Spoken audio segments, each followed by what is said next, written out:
Président Shankar, vous êtes sur le bonjour. Bonjour Chirac, bonjour à la diaspora positive, bonjour à la diaspora patriotique qui avec nous, qui avec vous, pense le Cameroun au pluriel. À ces moments difficiles où nous vivons très certainement les soubresauts d'une transition, bien mal négociée, mais d'une transition. Vous avez vu l'Assemblée nationale, vous avez vu le Sénat, vous avez sans doute pressenti avec moi tout ce qui est attendu avec l'arrivée du pape. Oui, bonjour. Bonjour et mes souhaits pour que cette semaine s'achève en apothéose avec la résurrection du Messie, le Christ. Pour la plupart, nous sommes des chrétiens et donc nous acceptons la mort du Christ comme la fin de chacun ses mauvaises habitudes, comme la fin chacun de ses égoïsmes, de ses crimes parricides, patricides, et donc comme de la conjugaison de la République en ce qu'elle a de positif, c'est-à-dire de vivre ensemble, de cotiser ensemble, cotiser par les efforts, par le patriotisme, par l'intellect au moment où les intellectuels ont complètement démissionné, de vivre ensemble par le fait que la tribu, sans être un handicap, doit devenir la tribalité, c'est-à-dire accepter que je viens de tel endroit sans exclure que l'autre vient de tel autre endroit. Alors, bonjour à vous et à bonjour à toute la diaspora positive qui nous écoute. Merci de vous abonner massivement. Vous avez, à travers cette chaîne, l'occasion d'être au courant de tout ce qui se passe au Cameroun, j'allais dire minute by minute, et dans l'exclusivité, tiens, c'est le titre de notre émission. Merci justement pour cet autre rendez-vous qui sera désormais hebdomadaire et donc les internautes, ceux qui veulent la vraie information, la bonne, devraient désormais s'y habituer et devraient être au rendez-vous tous les jeudis, désormais à 11 heures. Mais avant toute chose, nous aimerions avoir les nouvelles de Debout le Cameroun. Le Cameroun est un parti politique qui avance à grandes enjambées vers les réalisations siennes, patriotiques, communes, publiques et à la fin nationale. Les siennes ambitions sont celles d'aller au-devant du petit peuple.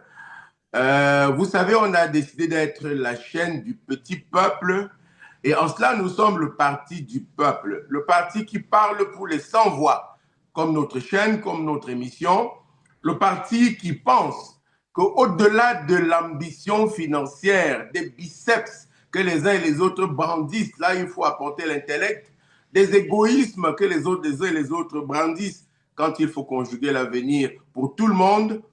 Eh bien oui, Debout le Cameroun pense que le moment est sans doute proche où il faudra se mettre ensemble. Ensemble autour de nos idéaux qui sont construire, bâtir, mais d'abord se lever. Parce que nous nous sommes couchés littéralement pendant 43 ans et le moment est venu de se lever, de se tenir dans la main et d'aller vers le soleil. Tiens, le soleil qui est l'astre de la lumière, l'astre de la fécondation, l'astre de la fécondité. Pour cela, Debout le Cameroun ira sans doute, certainement, avec d'autres partis politiques aux élections municipales et législatives. Malheureusement, j'ai bien l'impression que les élections législatives ont quelques soucis, celles municipales également, et nous allons revenir, je suis certain, tout au long de notre entretien. Mais Debout le Cameroun va bien, poursuit sereinement son implantation dans toute la République du Cameroun, a déjà l'adhésion massive de tous les Camerounais du Canada. Nous avons reçu les listes au moment où on les demanda des endroits précis, puisqu'il s'agira pour la diaspora d'apporter ces listes pour le choix de ces deux ministres et de ces six sénateurs. Debout le Cameroun est également très implanté en France, où nous avons Madame Alice Onana, qui est un soutien imparable, inconditionnel de nos causes, où nous avons plusieurs Camerounais, plusieurs membres de la diaspora en Allemagne, où nous avons quelques-uns qui, pour le moment, ont souhaité l'anonymat, mais chacun, pour ce qui est de son apport, est salué ici. Et Debout le Cameroun se sent désormais implanté tant au Cameroun qu'en Afrique et à l'étranger. Et attend sereinement les prochaines échéances électorales. Voilà. Sans plus tarder, nous allons rentrer dans le vif du sujet. Nous avons promis à nos téléauditeurs de parler exclusivement de l'Assemblée nationale et en sortant, revenir très rapidement sur la visite du pape et aussi du Premier ministre gambien. Dis-nous, avez-vous les nouvelles de Kavaye Djibril, président Chantal Roger Tulé? Le président Kavaye Djibril, pendant ses 34 ans, 35 de magistère à l'Assemblée nationale, ne fut pas de mes amis. Il n'est pas de mon parti politique. Et j'ai pensé avec plusieurs Camerounais qu'un maître d'éducation physique, encore, pas vraiment maître d'ailleurs, qu'un peu moins que maître d'éducation physique, ne peut pas prendre sur lui le destin parlementaire d'un pays pluriel, d'un pays difficile, d'un pays compliqué comme le Cameroun. Et il ne vous a pas échappé que plusieurs fois, il a été battu aux primaires dans son propre parti politique, le RDPC, souvent par un monsieur qui s'appelle Toudakla, on peut le citer, et que même à l'intérieur de l'hémicycle, quand il s'est agi de concurrence, une fois, une seule, et que sans la permission de son parti, monsieur Adama Maudit a osé se présenter contre monsieur Kavaye, eh bien, il a presque battu si on s'en tient aux résultats officiels. Je précise qu'à l'Assemblée nationale, c'est les votes ouverts qui ne se passent pas à bulletin secret, et que donc, ceux qui ont voté contre monsieur Kavaye en ce moment-là, l'ont fait en âme et conscience, mais surtout avec le désir réel déjà à cette époque-là de changer. Alors, j'ai dit qu'il n'était sans doute pas de mes amis, mais M. Kavaye a rendu des services à son parti, au régime en place. Et beaucoup, sans doute, exagèrent-ils, mais pensent que depuis 3 mandats, c'est-à-dire 21 ans, les résultats de M. Paul Biya sont à la tête de chaque élection présidentielle, qui en ont fait le vainqueur, ont toujours été des élections, d'abord organisées dans des conditions très difficiles, pour rester poli, et ont eu des résultats très discutables. Les résultats à la Staline qu'on a toujours eu au Cameroun ont été jusqu'à maintenant acceptés, mais de plus en plus avec la critique de l'histoire, l'observation des documents et la science de quelques membres de l'ELECAM, désormais éloignés pour des raisons personnelles pour les uns et les autres, oui, que donc désormais on pense que ça n'a toujours pas été le triomphe qu'on a présenté aux Camerounais.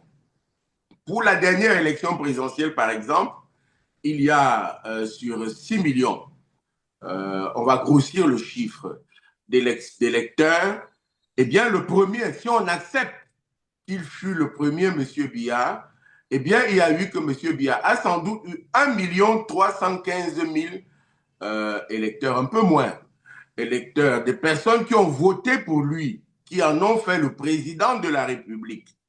Je précise que le Cameroun a 35 millions d'habitants. Je précise qu'un seul quartier à Yaoundé a souvent 3 millions d'habitants, le moins peuplé. Quitte de Douala où les chiffres démographiques sont encore un peu plus importants. Alors, M. Biya, depuis 3 ans, régulièrement a été élu avec moins de 2 millions d'habitants. C'est-à-dire qu'il y a côté populaire le rejet du peuple.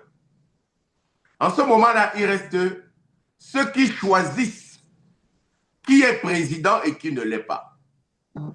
Il y va de M. Clément Atangana, il y va de Elekam, il y va de ceux qui, à tort ou à raison, s'appellent les représentants du peuple à l'Assemblée nationale. Il y va de ceux qui ont l'argent et qui financent à coût de milliards l'élection de M. Biya, alors même qu'il est interdit que des capitaux étrangers au Cameroun, étrangers aux partis politiques soient utilisés pour financer les campagnes des différents candidats. Je peux en parler de façon officielle parce que j'étais candidat aux dernières élections, tout au moins à la candidature, et que je sais combien d'argent il faut pour investir sur toute la République, sur toute l'étendue, en campagne, en t-shirt, en carburant, en moto-taxi, en nourriture, en musique, en carburant, je l'ai dit, et surtout en scrutateur, parce qu'il faut payer les jeunes qui, dans l'urne, constate que vous avez gagné, fidélise vos voix et surtout sont vos gardiens pour pas que le parti au pouvoir fasse rap sur vos votes de façon officielle. Alors, M. Cavaille, donc, a été le gardien de ce système inique pendant 34 ans. Mais M. Cavaille a préservé les victoires de ces gens, a prononcé que ces gens ont gagné même quand ils n'ont pas gagné. Je ne voulais pas rentrer sur l'élection de 92, mais chacun se souvient que M. Floundi, à tort ou à raison, a revendiqué les mêmes suffrages qui en ont fait la deuxième personnalité politique du Cameroun. Eh bien, M. Cavaille donc, a travaillé avec ces gens, a fidélisé leur voix, a déclaré que ces gens ont gagné même quand ils ne l'ont pas. Pour cela, je pense qu'il aurait mérité quelques égards, quelques respects dû à son âge sans doute, dû à la fidélité des gens avec qui on a marché peut-être, mais dû à cette reconnaissance qu'on a envers quelqu'un qui vous a donné le pouvoir. Mais y a-t-il la reconnaissance au pouvoir? Chacun sait quel est le sort de M. Ahidjo, condamné à mort, en exil, enterré au Sénégal. Y a-t-il la reconnaissance pour M. Mendoza Gervais? Chacun a vu les images. Vous les verrez également dans cette émission de sa fin tragique. Y a-t-il la reconnaissance en politique? Quand on dit que les dieux n'aiment pas ceux qui les ont vus nus, je vous interdis de dire ceci au féminin. Donc, M. Cavaille, vous avez demandé de ces nouvelles. Beaucoup de nouvelles jaillissent à son propos. Il semble bien que son directeur de cabinet est convoqué au TCS et lui et beaucoup d'autres fidèles qui l'ont accompagné dans cette mission de fidélisation, d'officialisation des victoires qui quelquefois n'en étaient pas, aux législatives, aux sénatoriales, aux municipales. Chacun sait le rôle clé que l'Assemblée nationale a joué en ces moments-là pour que le parti au pouvoir, oui, je mets des grosses guillemets, même 3 grosses guillemets, triomphe sur les partis de l'opposition. Eh bien, le sort qui lui est réservé, il me semble, est des plus durs. Alors, oui, vous avez dit? Est-ce que vous voulez dire que Cavaille et Gueye Djibril pourraient finir comme Gervais Mendoza, ou bien vous demandez plutôt à ceux qui jouent le rôle de fidélisation et de perpétuation de ce pouvoir de faire attention et de penser plus au peuple? Je pense que pour rester sur Mendoza, oui, il en prend le chemin. Il en prend indubitablement le chemin. J'ai vu qu'il a demandé qu'on lui accorde des voitures.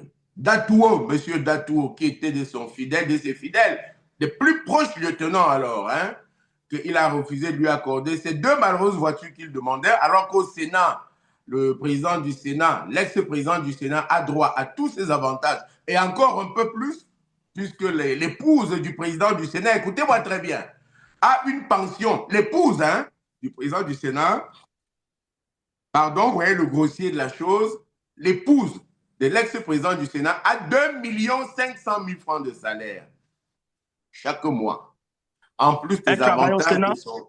Bien sûr.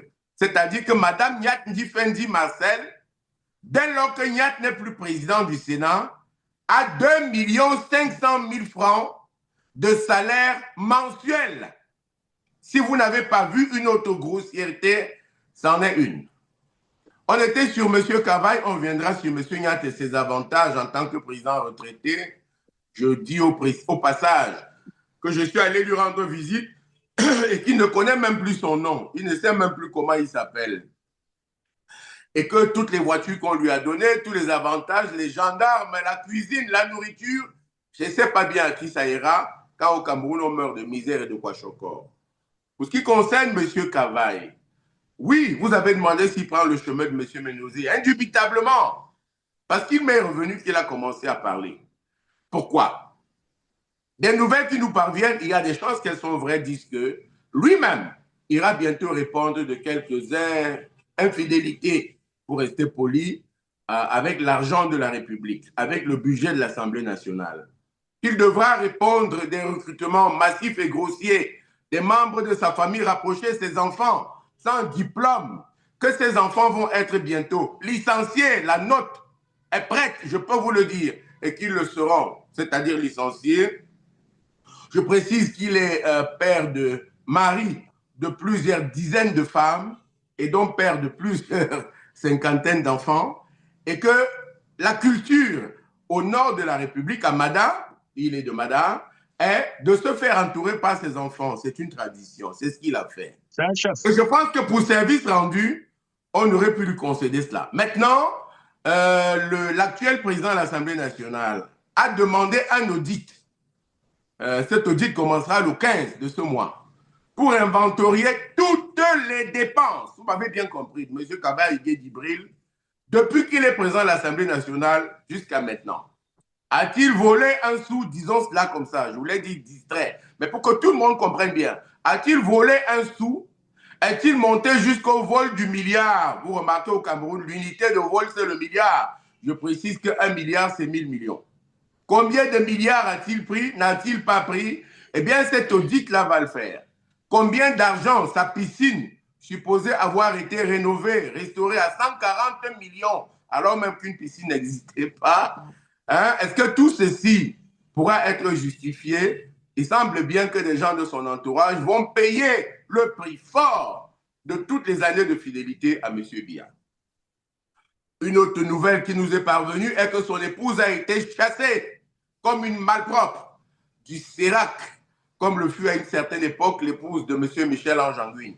Voyez, quand vous avez été au pouvoir, que vous avez marché avec ces gens, que vous êtes resté fidèle à eux, et qu'on vous en éloigne pour des raisons ou d'autres, qu'on vous enlève tous les actifs du pouvoir, il vous reste la rancune, la rancœur. Il vous reste au moins la colère. Et cette colère peut amener à des dérapages. Ils sont ceux que l'entourage immédiat de M. Kabaye, nous a rapporté. Fausse ou vraie, nous allons recouper, mais il semble bien qu'il a décidé de dire au moins les vrais résultats des élections présidentielles depuis 3 mandats. Qu'il les a, qu'il y a bien une différence entre les résultats proclamés à l'Assemblée nationale, les résultats effectivement obtenus pendant le vote dans les urnes, les résultats, on va dire comme ça, acceptés par M. Clément Atangana, et ce que le peuple souverain qui accorde les mandats revendique. J'ai dit que nous allons recouper un bon journaliste que vous et moi sommes, un homme politique avisé que je suis. Je peux le faire parce que je suis président national d'un parti politique et lui, le président Biya, a dit que le propre d'une démocratie, c'est la clarté. Alors pour le compte, la clarté, pour la bonne lecture des Camerounais, nous allons le faire. L'autre lecture qu'il faut avoir, c'est qu'il semble bien que M. Kaba Djibril lui-même ira répondre au TCS de l'argent, du coût du nouveau palais des Verts de Ngouaïkele, que des petits malins ont immédiatement baptisé le palais Paul Biya pour cacher de gros vols, de grosses bêtises, de grosses lèpres qui s'y sont produites. Si vous avez convenance, on parlera de ces vols et vous allez voir jusqu'à quel niveau les Camerounais se sont accordés des libertés avec l'argent du peuple en se cachant sur un pseudo, sur un prétexte de don de la Chine.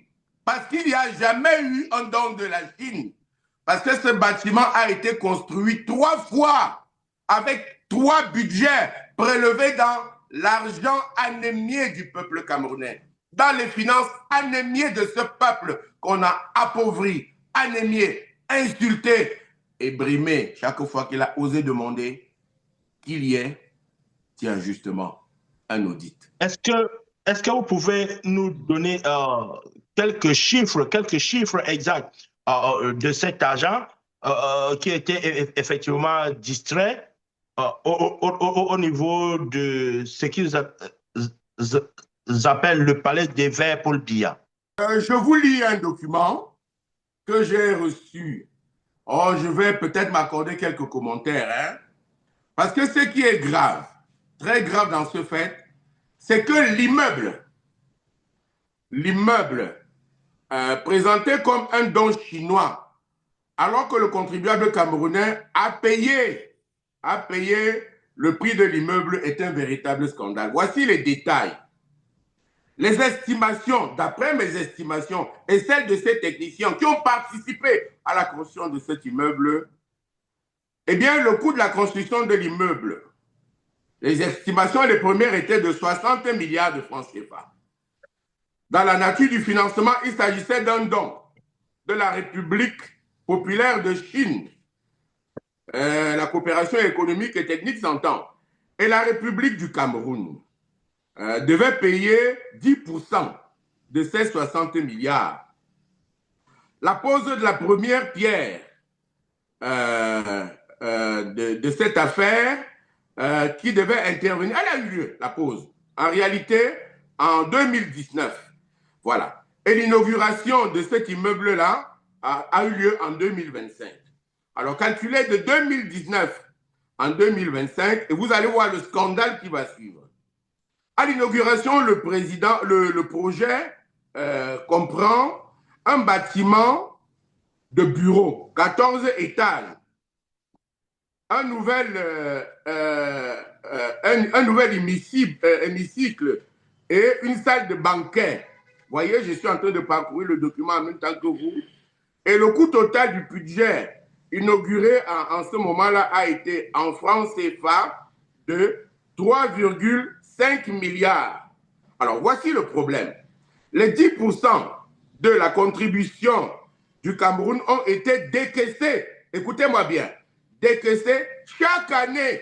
C'est-à-dire que pendant 6 ans, soit 6 milliards fois 6. C'est-à-dire que chaque année, l'État du Cameroun a décaissé 6 milliards comme la participation du Cameroun. Pour 6 ans, ça va faire 6 milliards fois 6 ans, ça fait 36 milliards. En gros, le contribuable camerounais a payé la totalité du montant de la construction de l'immeuble et le Cameroun a reçu en même temps un don chinois sans contrepartie, dit-on. Alors, quel don chinois? En réalité, le Cameroun a payé 36 milliards, c'est-à-dire 6 milliards chaque année sur les 6 ans de 1919 à 2025. Deux questions. La première, où sont passés les 36 milliards du Cameroun alors que la Chine revendique avoir tout payé? Je recommence. Où sont passés les 36 milliards qu'on a poncés dans le budget de la République alors que la Chine revendique avoir tout payé? Où sont passés les 35 milliards du don de la Chine? J'ai dit 35 milliards du don de la Chine. Dans le schéma de financement, le Cameroun devait donner 10% de sa quote-part. Une seule fois, soit 6 milliards de francs seulement, et non 6 milliards fois 6. Où sont partis, faites le calcul, les 30 milliards supplémentaires? Pourquoi a-t-on décaissé tant d'argent? Pourquoi a-t-on décaissé 6 fois? Comme si le projet coûtait 360 milliards. Dans notre logique, c'est même 3,5 milliards de francs CFA environ que le Cameroun devait contribuer pour ce projet. Si vous allez au budget de la République, le budget de 2020 à 2025, vous verrez la pertinence de tout ce que je vous dis là. Selon la direction générale des douanes, le prétexte de la construction de l'immeuble siège de l'Assemblée nationale avec les exonérations et les droits de douane a permis d'importer de la Chine du matériel gratuit, hein, parce qu'il fallait construire cet immeuble. Or, le matériel importé gratuit en Chine, c'est 10 fois plus que ce qui a été utilisé. C'est-à-dire que l'essentiel de ce matériel est allé dans les quincailleries, dans le marché et dans les quartiers et dans les villes du Cameroun.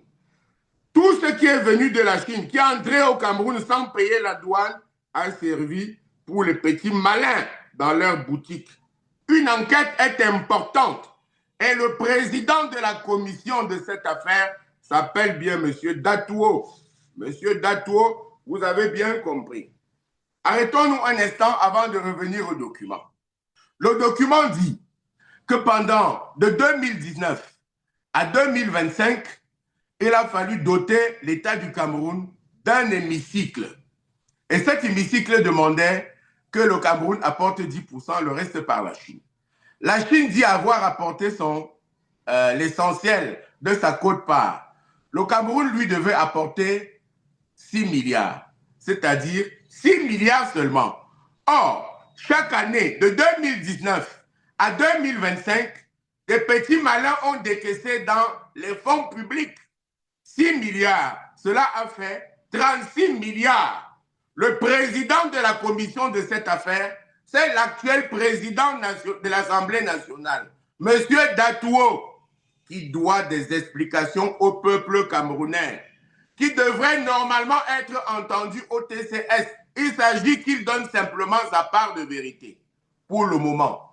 Parce qu'il y a d'autres documents révoltants qui impliqueraient sans doute au moins la complicité, au moins l'acceptation tacite de M. Datouo. Continuons avec la lecture des documents. Alors, on disait que le président de la commission de la construction de l'immeuble, écoutez bien, écoutez bien, selon la direction générale des douanes, le prétexte de la construction de l'immeuble siège de l'Assemblée nationale avec les exonérations des droits de douane a permis d'importer de Chine près de 10 fois plus de matériaux nécessaires. Ces matériaux, très certainement, mettons au conditionnel pour éviter les procès au Cameroun, c'est comme ça qu'on fait chaque fois que vous avez touché juste, sont allés dans les quincailleries du quartier ou seraient allés dans les quincailleries du quartier, restons prudents. Alors, pour le président de la construction de cet immeuble-là, c'est un Camerounais, c'est donc l'actuel président de l'Assemblée nationale, le président Kaveh Yégué Djibril, très énervé par l'argent qui est sorti par les fenêtres, qu'il a vu l'argent dépensé énormément et pour rien, a décidé qu'on va décorer tout le monde, sauf le président de la construction de l'immeuble, c'est-à-dire sauf M. Datoué, qui était son copain d'une certaine époque et qui, sans doute, s'est opposé au partage. Hein? Vous voyez bien de quoi il s'agit. Alors, M. Kaveh Yégué Djibril a décidé que tout le monde sera décoré et chaleureusement félicité devant le chef de l'État, devant le gouvernement en entier, devant le peuple camerounais. Tout le monde a été décoré et M. Kaveh Yégué Djibril lui-même a enlevé le nom de M. Datoué, a barré le nom de M. Datoué, de ce Datouo, il s'appelle comme ça. Il est de Bangou sans doute, très proche sans doute de la première dame de la République. Et donc, M. Datouo n'a pas été décoré. M. Datouo Kouroussé, sans doute, a décidé de se venger. Ainsi va la République, mais il faut que des gens écoutent bien ce qui va suivre. Ces travaux avaient permis d'organiser une deuxième inauguration.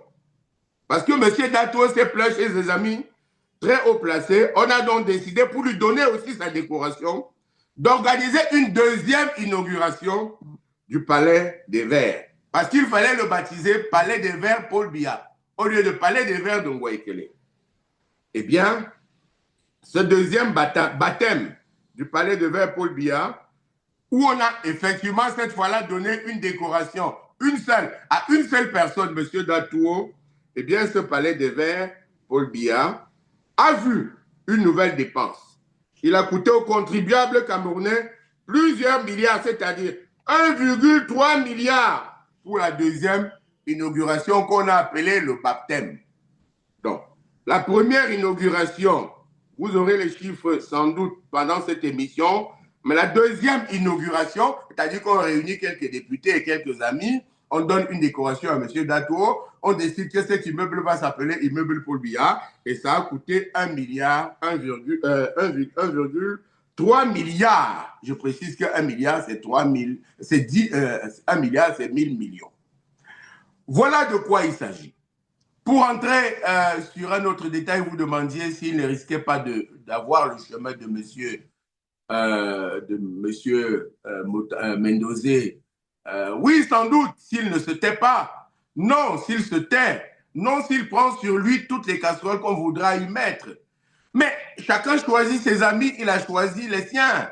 il faut endosser. Voilà pourquoi celui qui demandait à l'époque que les réseaux sociaux soient interdits au Cameroun, que le WhatsApp soit interdit au Cameroun, voici pourquoi il lui reste suffisamment de temps pour méditer sur ses amis politiques, pour méditer sur la démocratie réelle qu'il faut dans les pays africains, sur la démocratie réelle qui est utile, nécessaire, importante et obligatoire pour un pays comme le Cameroun.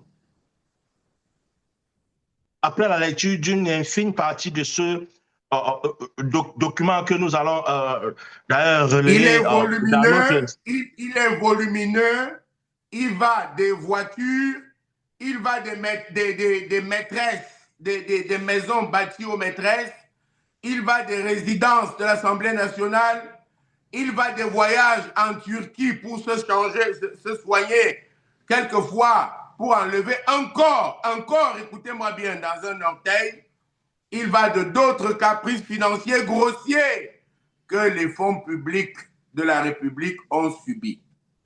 Je voulais peut-être attirer également l'attention sur un autre événement qui est important ici. Il est toujours à propos de l'Assemblée nationale, les nominations. J'ai vu que M. Dato a fait nommer M. Tamba. Ne vous trompez jamais sur ce nom, ce n'est pas un nom bêtis. M. Tamba est bel et bien de l'Ouest de la République, évidemment sans tribalisme. Et que celui qui le suit, qui est son adjoint, qui s'appelle M. Nana, est tout aussi de l'Ouest de la République.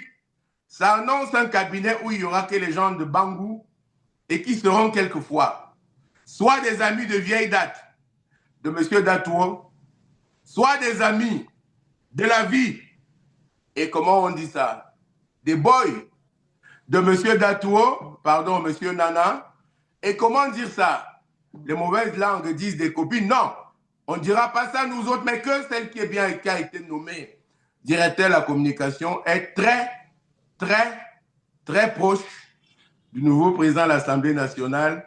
J'ai interdit tout commentaire sur les très, très proches que j'ai dit. Voilà. Ça veut dire que si on essaie de voir à peu près le président Dato entre à l'Assemblée nationale avec un gros scandale de détournement. Alors, s'il faut l'écouter au niveau une enquête TCS, minutieuse, une enquête minutieuse, une enquête obligatoire sur ses avoirs est nécessaire, est obligatoire. Il a pour l'essentiel accompagné M. Cavaille dans la quasi-totalité des plans de dépenses, des programmes de dépenses, des programmes d'investissement, au moins pour les dernières 14 années.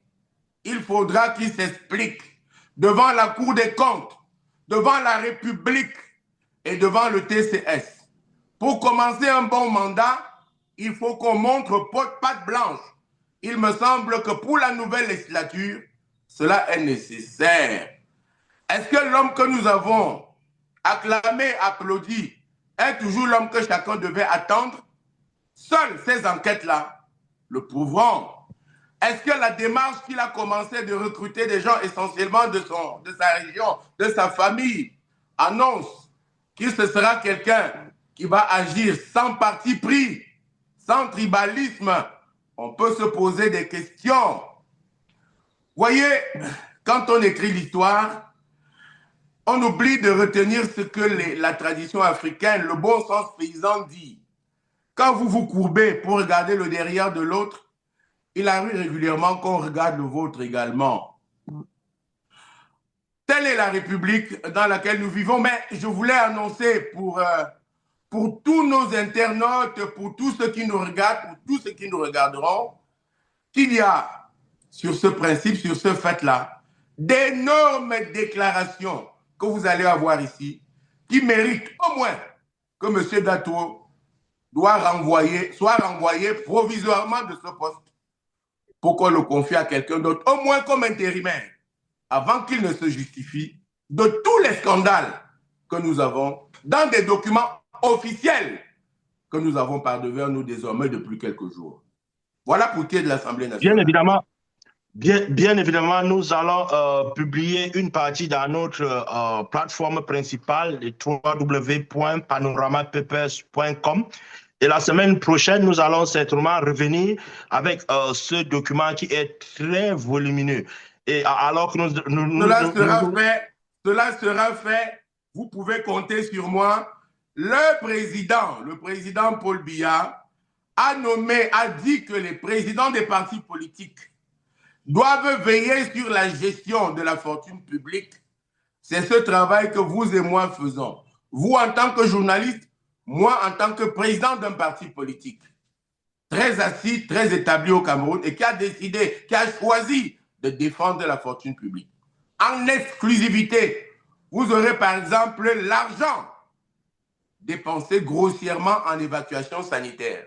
L'argent dépensé grossièrement pour les multiples maîtresses.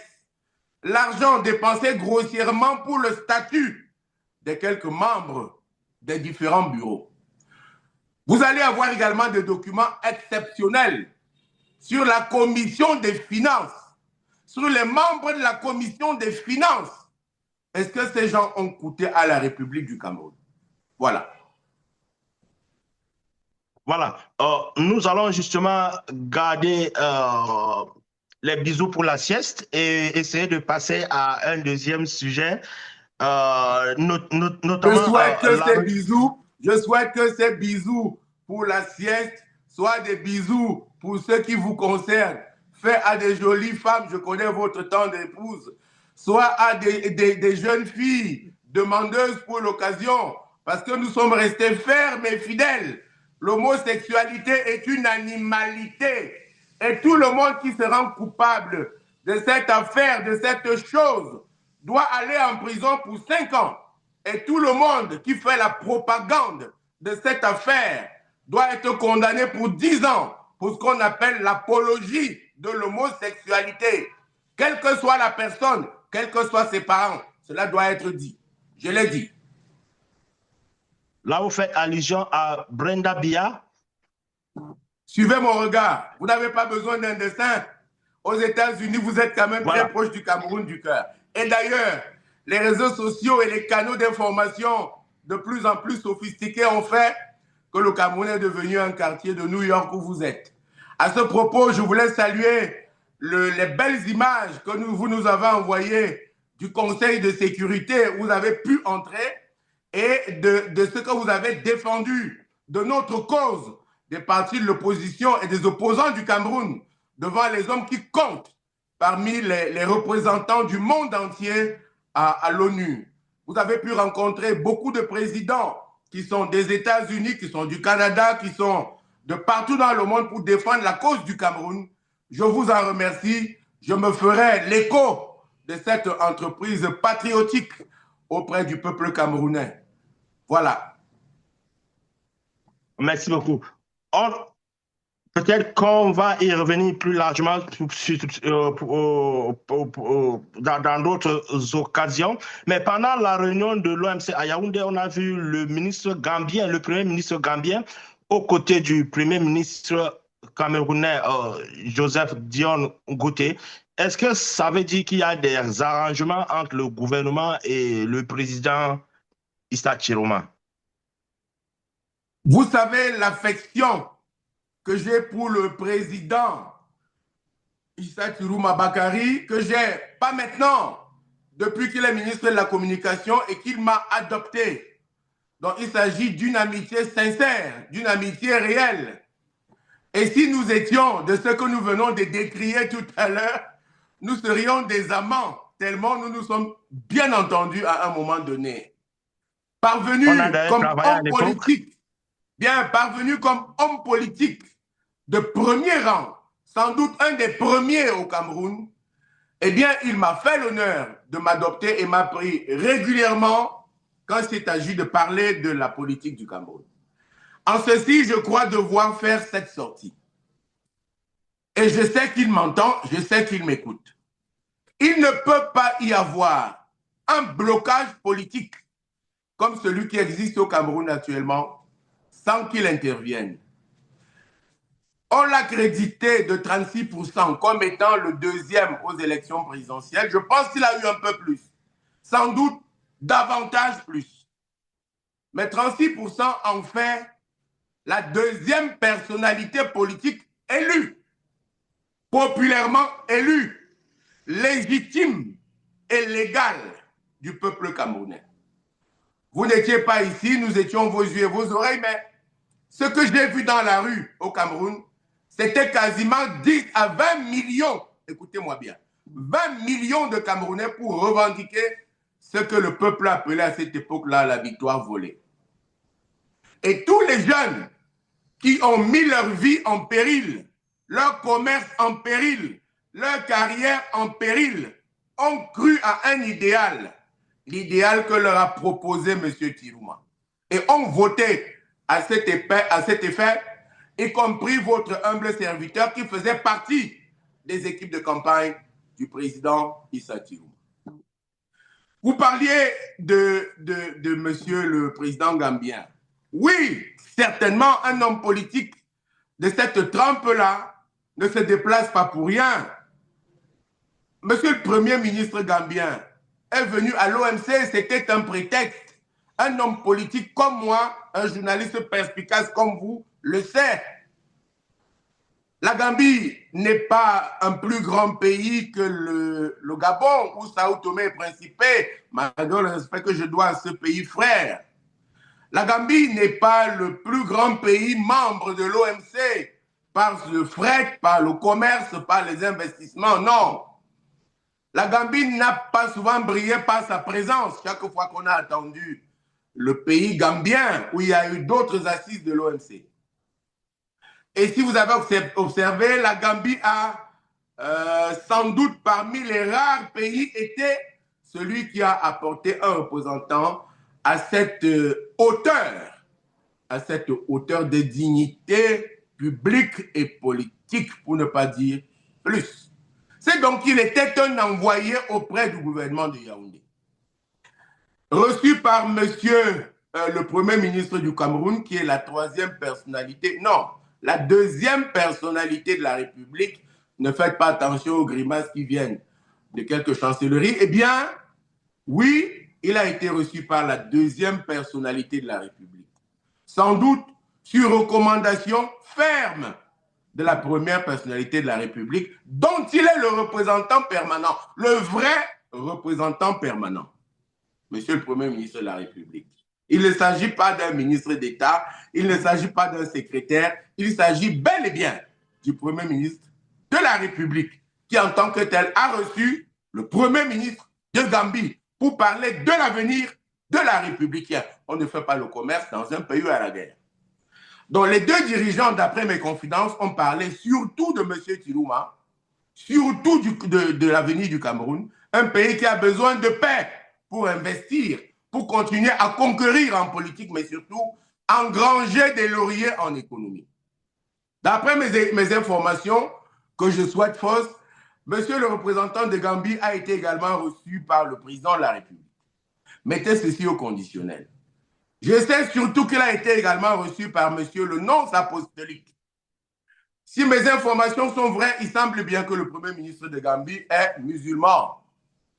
Qu'est-ce qu'un musulman aurait à rencontrer le nonce apostolique et toutes les personnalités catholiques de Yaoundé? C'est bien qu'il y a une négociation en cours. En politique, un tel événement n'est pas anodin. Il est même très important. Parce que beaucoup d'autres congressistes n'ont pas été reçus par le Premier ministre après les travaux. Parce qu'il n'y a pas eu des gens du même haut rang que le Premier ministre gambien. Parce que les personnalités qu'il a reçues, qui l'ont reçu, sont des personnalités de premier plan. Eh bien, son arrivée à Yaoundé et son séjour cessent d'être des événements anodins. Pourquoi?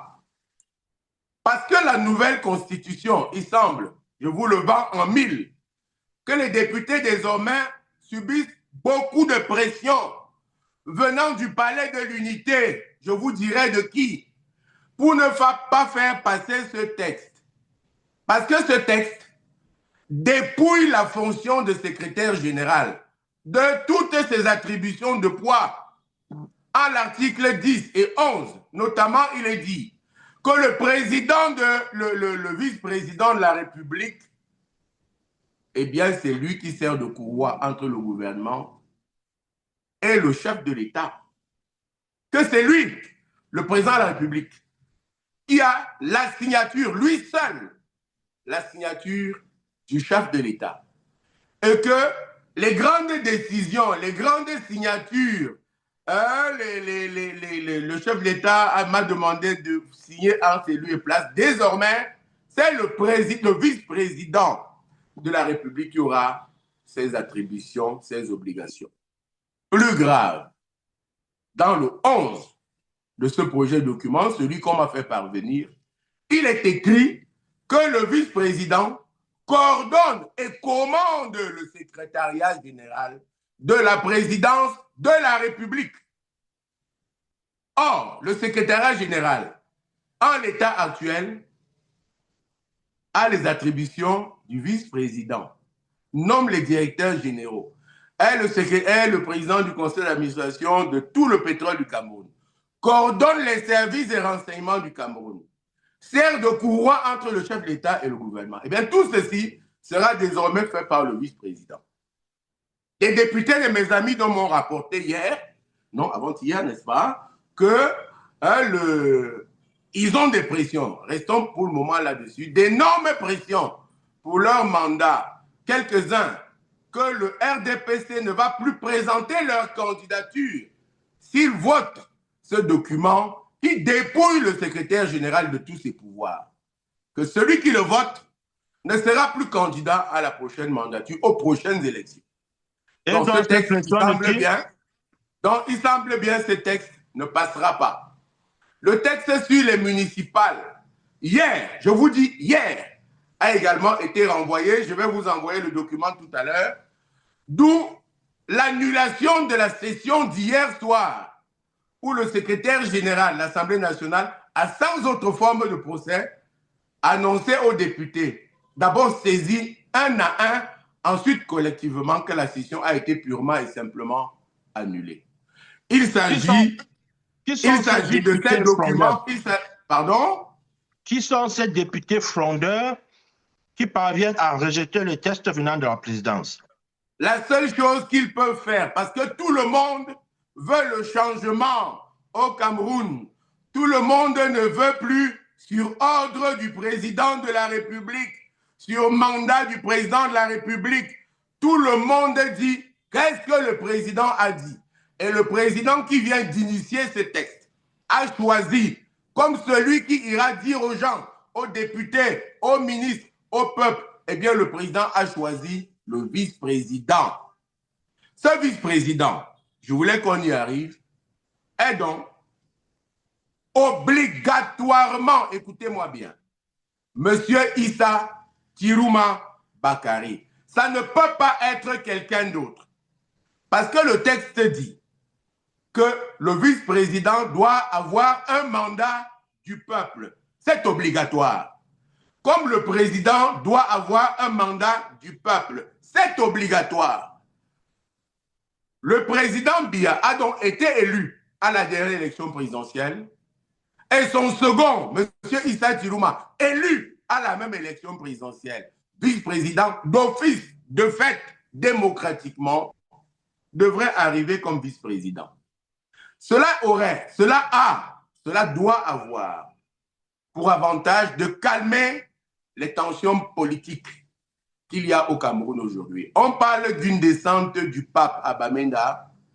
Eh bien, le gouvernement de Yaoundé a lâché du lest. Et il semble bien que les indépendantistes amazoniens vont être relâchés pour les prochains jours. Ça s'appelle avancer le pied pour que le serpent morde dans ma langue. Ça s'appelle en français, en sciences politiques, préparer les conditions de la conversation. Eh bien, quand on a libéré ou adouci ou allégé les peines de M. Ayoub Tabé et de ses amis d'infortune, eh bien, il sera bien temps de discuter avec eux de l'avenir de ce conflit qui a déjà coûté tant de vies et tant d'argent à la République.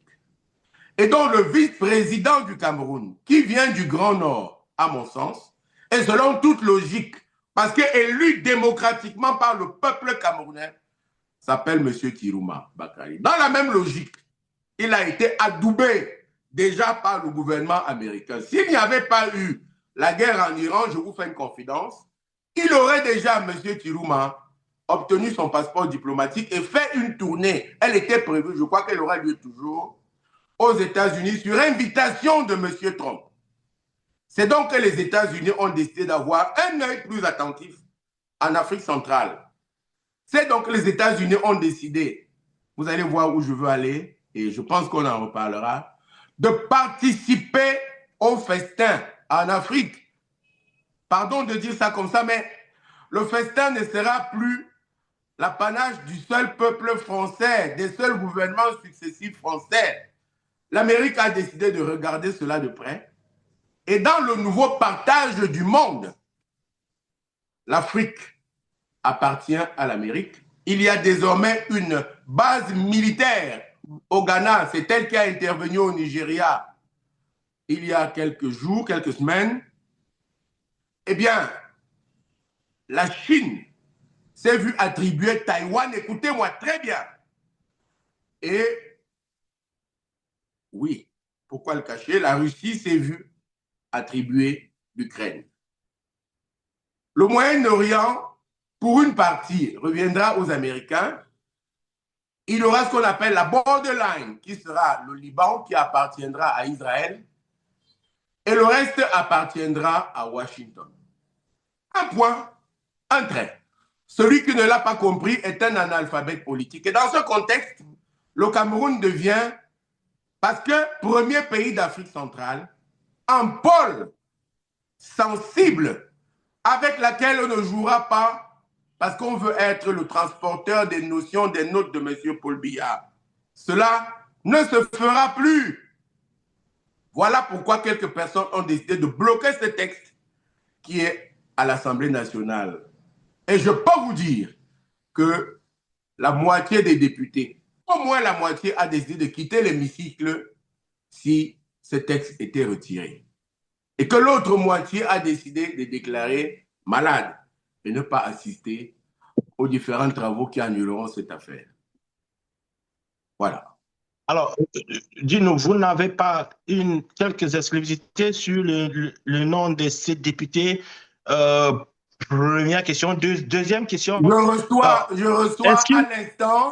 reçois à l'instant d'une source très proche à l'Assemblée nationale. Je vous ferai un zoom. J'espère que vous lisez plus bas. Nous sommes une émission instantanée exclusive. Contestation à l'heure actuelle à l'Assemblée nationale.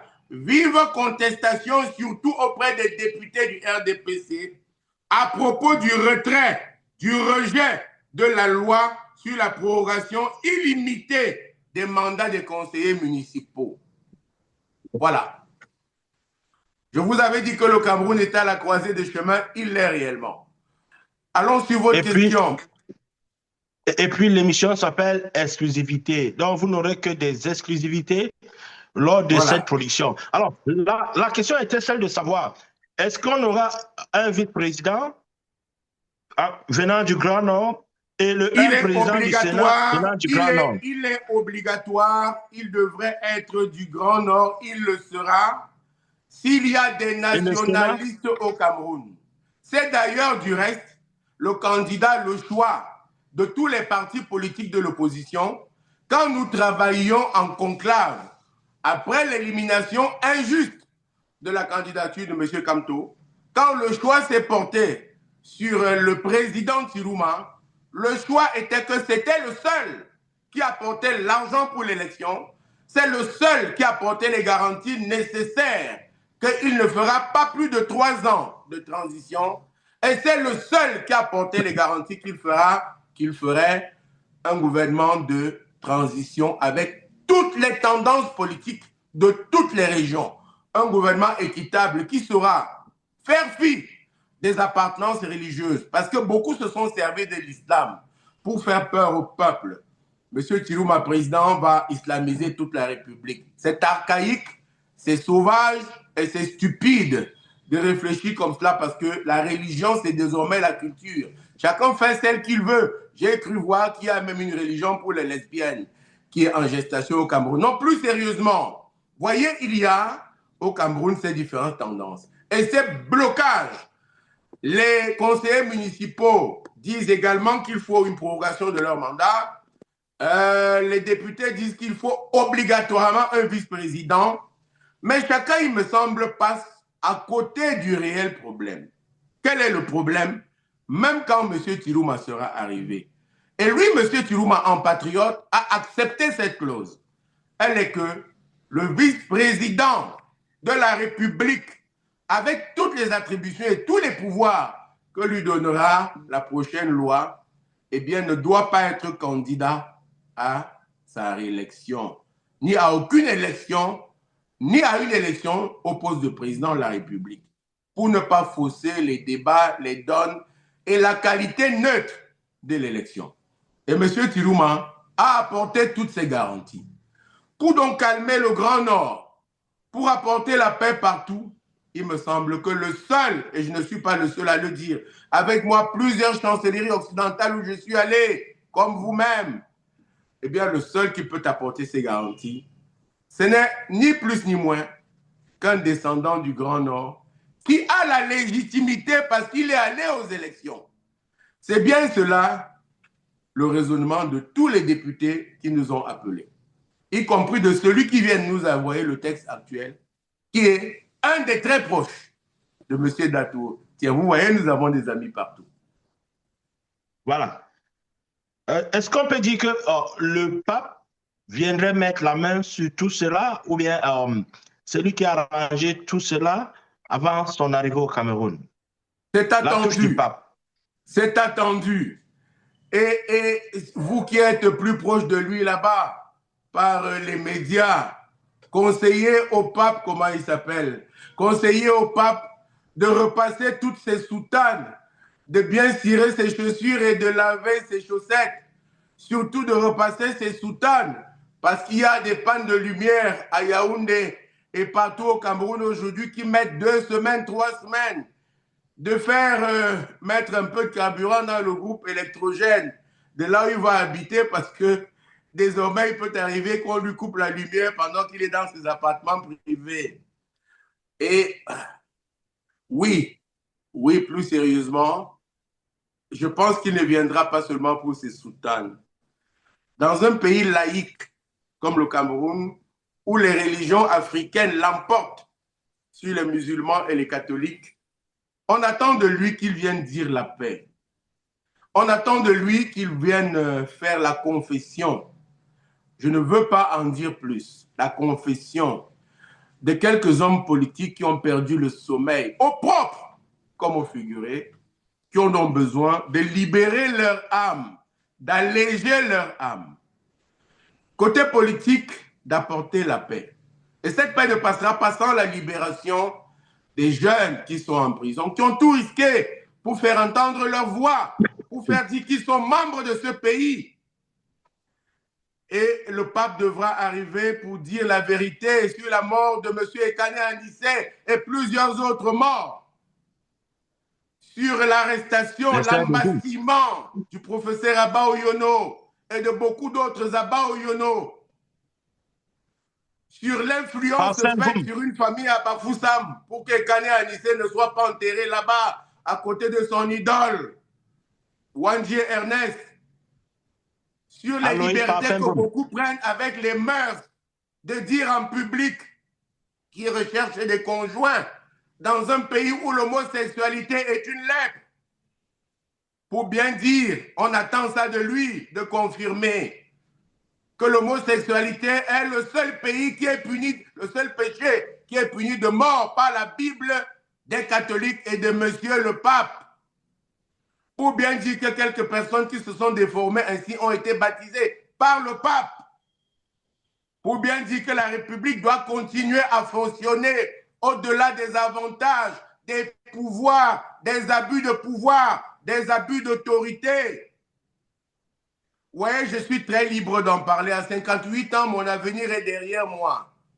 Et je pense qu'il faut bâtir le Cameroun autour du peuple. Nous avons parlé du pape, oui, bien sûr, du pape, qui devrait regarder également les nombreuses injustices qui sont désormais le quotidien de 35 millions de Camerounais. Je n'ai pas la chance de compter parmi les gens qui font les délégations, qui vont rencontrer le pape. Mais si vous le rencontrez pour moi, dites-lui que je suis un martyr écorché vif de ce système. Un fils de M. Paul Biya a interdit à moi, Tuilé, de faire mon métier. Et depuis 20 ans, il m'a interdit de travailler au Cameroun toute la vie. Il a dissous ma société depuis 20 ans, toute la vie. Il m'a interdit de faire le métier de journalisme au Cameroun à vie. Il a interdit mon journal, La Tribune de l'Est, à vie. Fort de ce qu'il est le fils de M. Paul Biya. Et M. Paul Biya, que j'ai rencontré, chez qui je me suis plaint, s'en fiche, n'a rien fait, n'écoute pas le peuple. Quand il s'agit de sa famille, quand il s'agit de ses fils ou de ses filles, pour rejoindre les sujets de polémique. Ce sont autant de sujets que le pape, s'il vient réellement au Cameroun pour la paix, devra apporter. Son voyage coûte beaucoup trop cher au peuple pour qu'il ne s'arrête pas un moment pour regarder les chaussures du peuple camerounais. Quand vous voulez voir la misère du peuple camerounais, regardez les chaussures qu'ils mettent. Regardez les chaussures des Camerounais et vous allez voir, tous sont cousus, tous sont percés. C'est là qu'on voit les premiers indices de la misère d'un peuple. Regardez les cols des chemises du peuple, des hommes. Regardez les cols des chemises des Camerounais. De les avoir beaucoup trop brossés, sans savon, parce qu'il n'y a pas d'argent. Leurs cols sont illimés. Regardez le nombre de décès dans les hôpitaux. Regardez les levées de corps dans les morgues. Ceux qui meurent ont entre 15 ans et 25 ans. C'est la jeunesse qui est ainsi sacrifiée, suicidée et enterrée tous les week-ends. Si le pape vient, il devra venir pour cela. S'il vient, il devra venir pour la diaspora, à qui on a refusé la double nationalité, alors qu'elle a demandé la diaspora pour travailler, pour rapatrier tous les fonds qu'il travaille là-bas. Pourquoi un footballeur qui devient français, bonjour au président Mbappé, pourquoi Kylian Mbappé, du fait qu'il est français pour sa profession, perdrait sa nationalité camerounaise, alors qu'on a vu Roger Mila voter à toutes les élections présidentielles dans l'ambassade de France pour voter pour le gouvernement de France dont il est citoyen. Il va de Roger Mila comme de tous les autres membres du gouvernement qui sont soit suisses, soit français, soit allemands. Voyez si le pape arrive pour cela. Oui, il est le bienvenu. Si le pape vient pour dire aux citoyens du Nord où il manque l'eau, qui sont traités à tous les instants comme des chèvres, comme des moutons, les moutons du Nord. Si on vient pour y arranger les ponts, si le pape vient pour ne pas demander il y avait quoi avant, oui, il est le bienvenu. Si le pape vient pour rétablir un réel pont économique entre le Grand Nord et le Grand Sud, oui, il est le bienvenu. Enfin, si le pape vient pour arrêter la guerre au Nozo, il m'a semblé que le cardinal Toumi sera remplacé par Monseigneur Kea, je vous le donne en 1000, et qu'il y a désormais un nouvel évêque à Bamenda. Oui, qu'il vienne, mais qu'est-ce que le peuple fait d'un évêque? L'Est de la République n'a jamais eu un évêque. Depuis 1960, il n'y a pas eu de séisme à l'Est. Si le pape vient pour cela, oui, il est le bienvenu. Si le pape vient pour dire qu'on ne vole pas tout l'or de la République, quelques filles d'un ponte du régime qu'on soit, lui, il est le bienvenu. Si le pape vient pour dire que pour les pygmées, il s'agit de génocide, que les fils des riches à Yaoundé ont coupé tous les arbres, que pour les pygmées, on a détruit leur environnement vital, il est le bienvenu. si le pape vient pour dire que l'Est de la République, qui a tout donné à Paul Biya, qui a donné des votes à 100% depuis 43 ans, qui lui a donné une épouse et des enfants, que l'Est n'a rien reçu, que ce qu'on prépare pour l'Est, c'est un poste de président du Conseil économique et social. Non, l'Est n'en veut pas. L'Est veut être traité comme une part à part entière de la République. Si le pape vient pour cela, oui, il est le bienvenu. Oui, les 4 jours qui viennent y passer sont les bienvenus. Non, par contre, aux coupures de salaire, parce qu'il semble qu'il y aura des coupes de salaire de 10% Encore? quand il sera parti pour amorcer toutes les dépenses issues de sa visite. Voilà pourquoi le peuple, par ma voix, attend le pape.